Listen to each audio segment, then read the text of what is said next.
Take.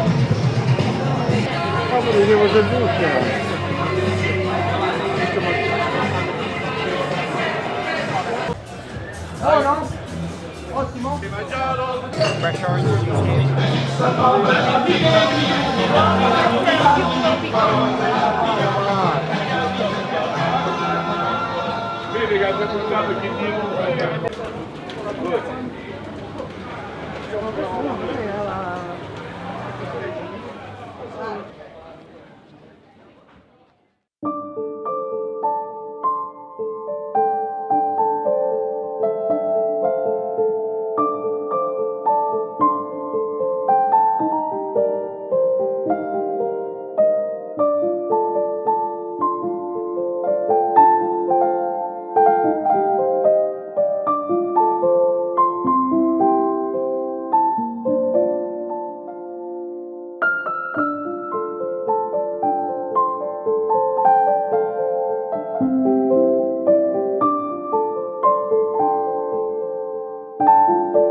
Palerme a été fondée au 8e siècle avant Jésus-Christ par les Phéniciens, mais a également été conquise plus tard par les Grecs, les Romains, les Vandales, les Byzantins, les Arabes et les Normands.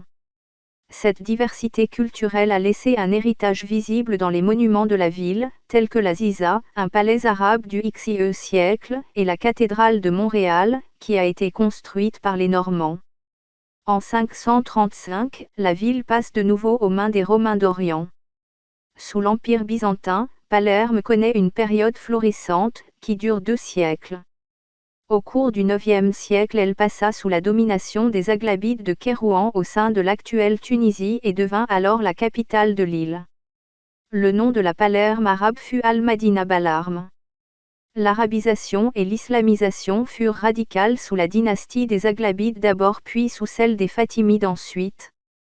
Palerme demeurera arabe de 831 à 1071 et l'influence arabo-musulmane de cette époque est encore visible dans l'architecture de la cité. Palerme devint rapidement un important centre commercial et culturel connu dans le monde musulman pour ses nombreuses mosquées.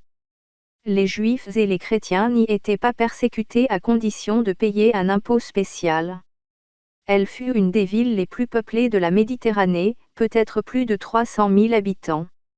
Le départ des Fatimides pour la ville du Caire marqua la prise de pouvoir d'une dynastie arabe, la dynastie Kalbite.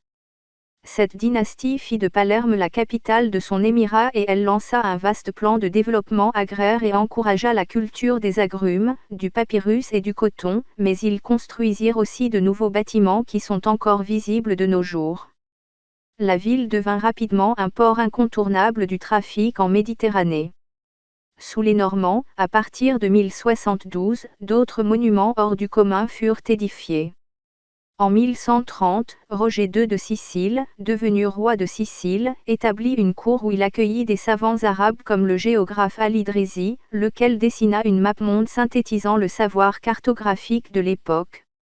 En 1194, Palerme passa sous la domination des Hohenstaufen.